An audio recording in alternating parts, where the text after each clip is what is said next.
Hello, this is a review for a book called House of Chains by Erikson. It's book 4 of Malazan Book of the Fallen. Okay, so this is going to be spoiler free. Might refer a little bit to the previous books, but that's it. So anyway, where to start here? House of Chains, I think, is my favorite book in the Malazan series to this point. That's worth mentioning, only perhaps because Memories of Ice is like a really, really great book. One of the best fantasy books ever, I'd say, with a hugely satisfying build-up and finale and story. Even though it's just part of a bigger series, it is a really satisfying book in and of itself, and as part of a broader overall story as well. So, that being said, I liked House of Chains even more overall than I liked Memories of Ice. And the reason for that, well, there's, I think, a few reasons for that. But the main thing is, aside from characters, which is, I think, the most interesting, but in terms of the story and kind of where this fits in your Malazan journey, this is where I think the real story really starts for Malazan. The first 3 books are basically laying out the setup for what really starts to kick off in book 4. And that's not to diminish those earlier books in any way. They're all awesome, and they all do a really good job setting up the lore and the background and the history. But this book really seems like chapter 1 of like Malazan the book, with the prologue being an extremely large 3,000 page beast, which is the first 3 books, basically. So, this book starts differently than all the other Malazan books, where you are typically introduced to one set of characters, and then another set of characters, and then another set of characters, in kind of like an alternating chapter sort of way. Or even, you know, lots of different groups within the same chapter. And House of Chains doesn't do that at all. It spends the first 250 or so pages with one character and his story. And it takes place before Deadhouse Gates. So he is a character in Deadhouse Gates. And this is the build up to him. He is Karsa Orlong. He's like this crazy ultimate Conan the Barbarian savage beast of a guy who's he's like of this race of giants. They're like 9 or 10 feet tall, I think, and they live in like these northern mountains on the continent that book 1 and 3 take place on. But Karsa Orlong, over his journey, he winds up on the other continent of Deadhouse Gates. Anyway, the first part of House of Chains, I don't know if this is confusing listening to this, but the first part of House of Chains takes place before Deadhouse Gates, and then the second part of House of Chains picks up where Deadhouse Gates left off. So you get kind of like this prequel to the sequel sort of thing. And that's where they introduce again Karsa Orlong. He's like a character who goes through quite a change through the book, and you can't really talk about main characters when you're talking about Malazan because the cast is so big and they all seem to have these major roles to play. You just don't really think of it as like, there's not like, you know, the chosen one or like some main guy, but he's kind of like sort of the main character of this book in some ways, or at least a very large part of this book, because he probably gets, you know, the most page count on a individual basis. And he also goes through the biggest change, and like from basically just some punk coming out of his village who's gonna go conquer his neighbors or cause some trouble for them anyway, and go find some glory and go explore. He goes on this, you know, just wild adventure that only something as epic as Malazan could give you. But he starts as kind of like this nasty, nasty dude. And, you know, it's in kind of this pretty savage culture where these tribes kind of just attack each other. It's kind of, you know, old school, I guess, that way. They don't seem really civilized by most standards. But then as he kind of interacts with the world around him and kind of like follows this kind of destiny that's set up for him, he changes a lot by the end of the book, although he kind of retains that his extreme brutality all throughout. So that's really interesting, and that's kind of like a different thing that House of Chains brings to the table. And Malazan does a really good job in terms of having so many characters, but you don't really resent bouncing around to the different ones because they're all very interesting. It's not like a lot of big epic fantasy series where you got a 1,000-page book and you like one or two of the more prominent characters, but you have to bounce around to all these other ones that you don't really like as much. House of Chains, though, you do kind of feel like that. You're like, oh, I can't wait to see what Karsa Orlong is up to. Like I said, though, he does get quite a few pages devoted to him, including the entire first 25% of the book. But anyway, what else makes House of Chains so good? So that's a big part of it, like the character of Karsa Orlong, I think. And, you know, it's kind of hard to like him from the get-go because he's kind of, you know, evil. He does evil, terrible things to people. And he becomes a little more enlightened over time. It's good to see. It seems like a realistic change. Happens over quite a long time in terms of the time period covered by the book. Now, another thing I want to talk about that's really great about House of Chains, and another reason why I like it so much, is that it really starts revealing the real conflict that seems to be going on. Because in the first 3 books, you're basically learning about the world through the context of these different Malazan Empire campaigns and wars that they're having in these different parts of the world. And basically the kind of interwoven stories with these big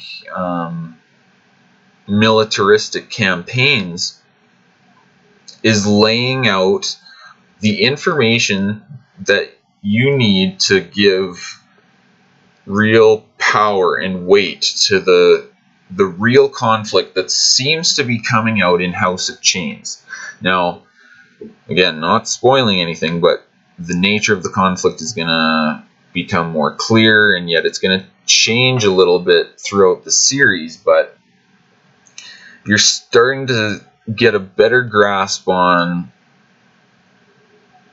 who or what is fighting for what, and the different sides that are involved, and what it means kind of for the world, because you understand kind of like how the whole thing works better now.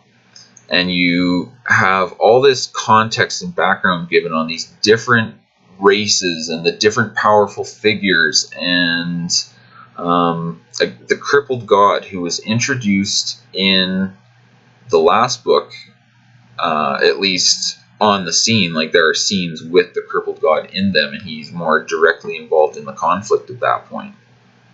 He's also got his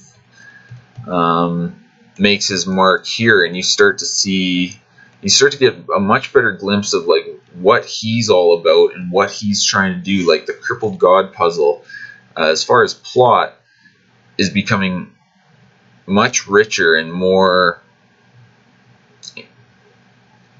I don't know, suspenseful. Like, you just need to know more and more and more, and that gets better as the series goes too. And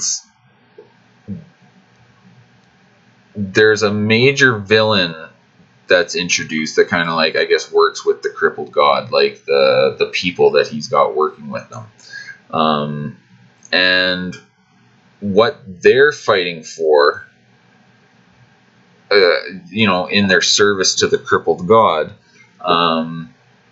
You kind of start to see how that relates to the Malazan Empire, because it's like, what is this series about? It takes a person 30 minutes to try and describe the storyline of this series, because there's so much going on. But if you really kind of put your focus on what it's about at this point in it, because again, the nature of the conflict does evolve, and there's some other factions that get introduced along the way. But you start to see, like, why is this book about this Malazan Empire? And the Malazan Empire, you're starting to see their relation to the conflict with the crippled god and his, kind of allies and forces. Of course, you've got a lot of other things around that, but it just starts to become more concrete in this book. So there's that big side of it. There's the Karsa Orlong part, which is the more like character-driven element that's really action-packed and interesting and epic too. Like, he does lots of cool stuff, has cool battles, has just a major adventure. And you saw him in Deadhouse Gates, but he didn't have as major of a role. Like, I think personally you're going to know who Karsa Orlong is, but apparently some people thought it was like a big surprise when they related these characters together. Anyway, he's kind of got like a different identity or whatever in Deadhouse Gates. So that's why I guess some people didn't get it. Anyhow, there's another part of this. So there's the Karsa Orlong thing. I won't like spoil that really, but that relates to kind of the main story, which is, after Deadhouse Gates, the Cham dogs got butchered, Coltane got butchered, everyone got butchered, the rebellion's going crazy, and the Malazan reinforcements are coming in now, and they're led by this this new adjunct who replaced the one who died in Gardens of the Moon, the adjunct to the Empress, which is like her right-hand man, or right-hand lady, or whatever. So anyway, she's coming there. She's got to put together the army and go like defeat the rebellion, and that's like the big military side of this story. The Malazans fighting the rebellion. They got to basically put together all these rookie soldiers, turn them into a fighting force, cross this massive desert, and go crush this apocalyptic army, as it's called, which is empowered by like the prophet of the whirlwind goddess, basically. Now, of course, the real interesting thing, and this doesn't spoil anything, you know this, the evil whirlwind goddess prophet is the sister of the adjunct, or the leader of the Malazan army here. But they don't really know that about each other, or at least not in it's not a two-way street. They both don't know each other's identity. So that sets up this really interesting showdown that the book builds to, and the way that's resolved, I think, is really good. It's satisfying build up. There is kind of a weird thing though with the ending in this book, and it's not to say it's bad. It just kind of like, I guess, defies expectation because of the way it's built up. And I won't spoil anything, but as it builds to the showdown, because these books all do like the build up to the big grand finale really well. This book's no different. But for that one part of the story, which is the main part of it, again, the Malazan army versus the rebellion, the way it builds up to that, and the way it all gets resolved, because there's always these convergences, like all these different factions and powerful individuals end up converging on these big momentous grand finales in these books. The power draws power kind of principle of the kind of Malazan universe.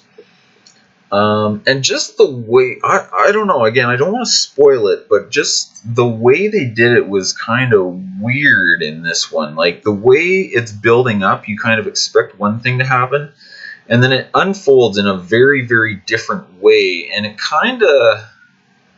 it's kind of weird. Like, obviously, I thought the book was awesome, and so I wouldn't say this is necessarily a bad thing, but maybe it just kind of creates kind of this dissonant feeling, and I don't know if I totally like that.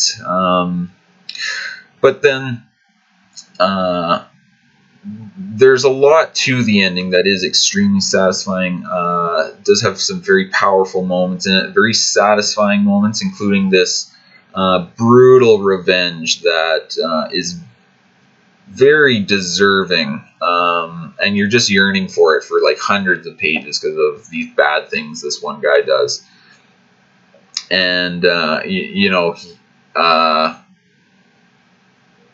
yeah, he gets it pretty good, so that was pretty nice.